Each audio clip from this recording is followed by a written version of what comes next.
يا جماعه دي الفسيخه، كانت هند نفسها في فسيخ وكده، فعملته لها في البيت. دي هنعتبرها اول تجربه. انا عملته قبل كده بس كانت من زمان قوي، فدي تاني مره اعمله. تمام. وهشوفه بقى، افتحه معاكم وهشوفه بقى ايه يعني ظبط ولا لا.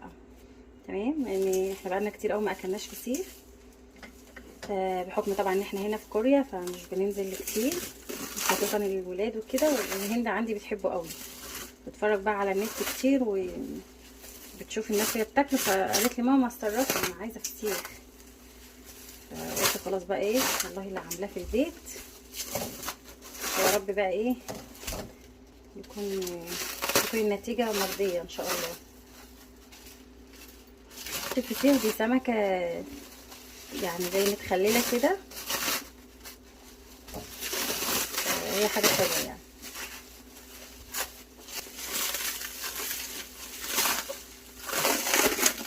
هي ريحته بتقول انه فسيخ، والله بجد يعني هو ريحته تقول انه فسيخ.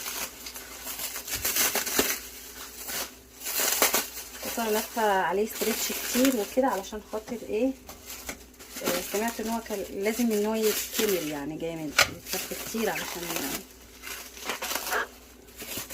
ده من سر النجاح يعني.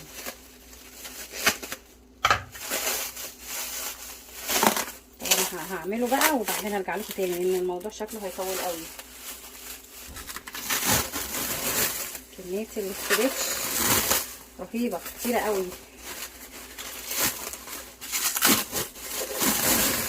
اوه ماي جاد.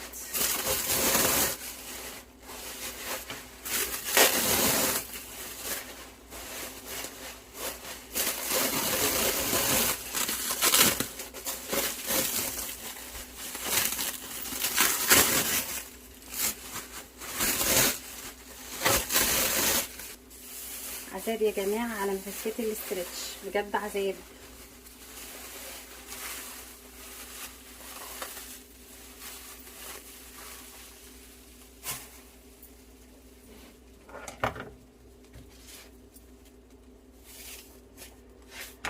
ادي بقى احنا ايه نشقها كده. بسم الله.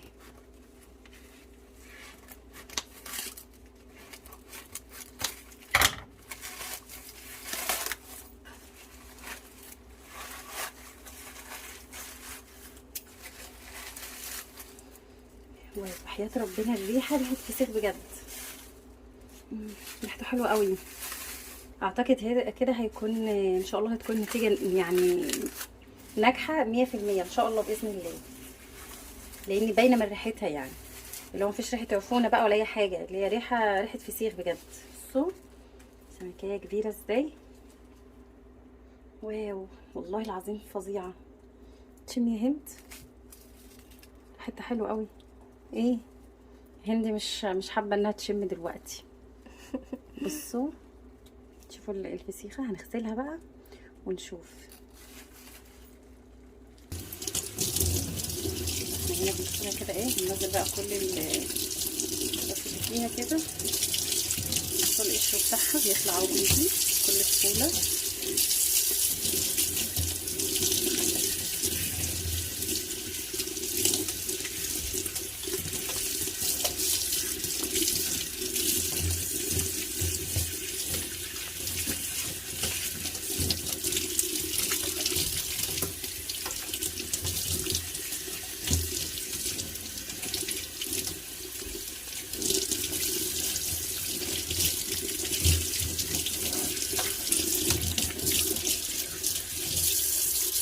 النتيجه بقى انا طبعا انا عملت واحده بس على اساس ان انا اشوف لو نجحت معايا هزود بقى بعد المره الجايه بقى هعمل كتير يعني، ممكن اعمل بقى 2 3 4 كده. قولوا لي بقى لو في حد هنا في كوريا او في اي دوله مغترب زيي جرب يعمل فسيخ ونجح معاه، يقول لي بقى في التعليقات.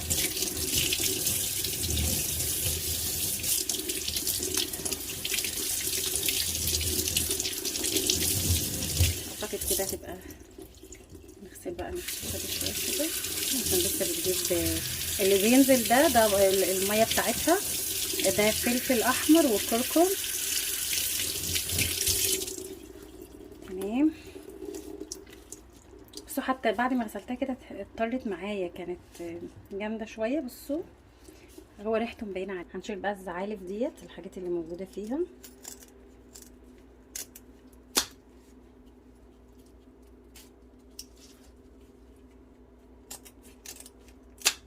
بسم الله.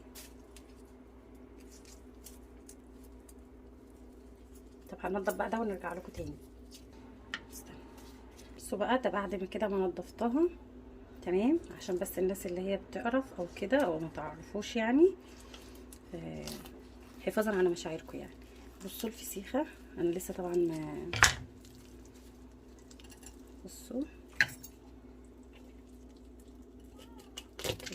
اعتقد ده من سر النجاح بقى انها مستويه وكده. بصوا الفسيخه دي بقى قعدت كام يوم؟ الفسيخه دي قعدت تقريبا زي 13 يوم.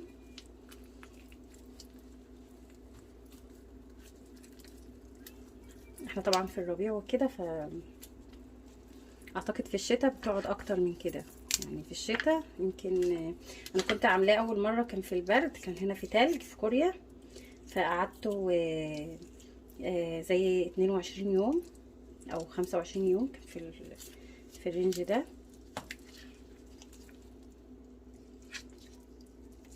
طلعت كده الشوكه بتاعتها اهي تمام. بصوا بقى الفسيخه والله العظيم ريحتها مش عايزه اقول لكم، فعلا فسيخه مصريه يعني 100% مصريه ان شاء الله. هدوقها بقى قدامكم وهقول لكم بصوا بقى هدوقها قدامكم كده على السريع، بعدين هجهزها بقى وايه لكم مره تانية. بسم الله. حلوه. اوف بقى، اوف بقى، ايه ده؟ ايه ده بجد والله العظيم وحياة ربنا طعمها بيجنن. بس هي طلعت يمكن شويه حادقه بس مش كتير، الحدقيه بتاعتها مش قويه تمام، وطعمها فظيع. فسيخ يا جماعه، قلت لكم طعم ريحتها ريحتها شكلها وريحتها اصلا. ايوه ريحتها. بصوا اللحم بتاعها عامل ازاي، تحفه. بصوا كفايه الاكل بقى عشان تخلينا تاكلها والله العظيم بجد تحفه تحفه تحفه. بصوا حاجه عسل كده.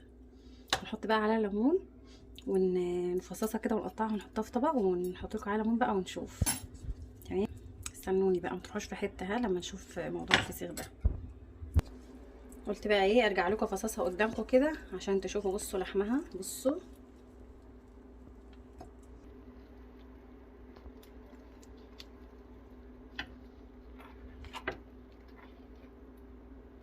الفسيخ ده عيش ايه، عيش ايه يا جماعه والله العظيم عيش ايه.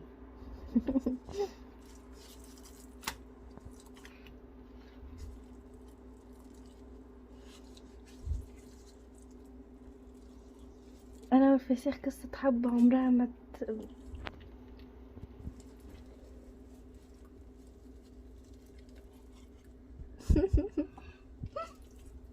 انا عملته عشان خاطر هند لانها طلبته كتير وبقالها تقريبا 3 سنين او اكتر من نزلتش مصر، فشافته كتير بقى على النت وبتقول لي ماما الناس كده بياكلوه فانا نفسي ان انا اكله،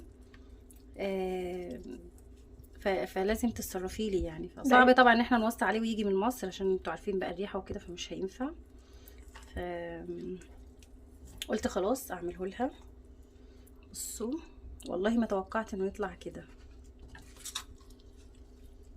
الفسيخ اصلا طلع ترند، فيديوهاته ترند على التيك توك، كله بياكل فسيخ. بصوا يا سلام يا حبيبي انا يا قلبي انا. طبعا سوري واسفه جدا للناس اللي هي مش بتحب الفسيخ او ما تعرفوش وبتقرف منه او كده، بس هو يا جماعه والله العظيم بجد هو حلو قوي. جربوه، حاولوا تجربوه بجد حلو. رنجه يا جماعه تمام، جبتها من رنجه مصريه، جبتها من الحلال فود. الناس اللي ما تعرفش هي متوفره هنا في كوريا في الحلال فود. بس كده انا عملت 2 فهنشوفها بقى نجربها. دي بقى غدانا النهارده تمام، غدا مصري حلو قوي. فقلنا بقى نغيره كده. فطبعا الفسيخ اهو بعد ما خلص تمام. بصوا انا حطيت عليه ليمون، بس ضفت عليه ليمون. بصوا عامل ازاي، وقطعته كده قطع صغيره. وده بصل بقى تمام، وخس وبروكلي. ودي السلطه اللي انا عملتها، ثواني بس عشان نسيت اقلبها. دي سلطه خضراء اهي تمام. وده بدنجان، ودي الرنجه تمام. بالبطروخ بتاعها على فكره. ودي البطاطس. وده بقى وده يا جماعه مقدوس تمام، مقدوس اردني او فلسطيني، ده جبته من الحلال تمام. وده بقى عيش سخن لسه جاي من الفرن على فكره تمام. بس بقى، واللي بقى عايز طريقه الفسيخ بقى يقول لي وانا اقول له، وانا اديله الطريقه. يلا اشوفكم على خير، باي باي.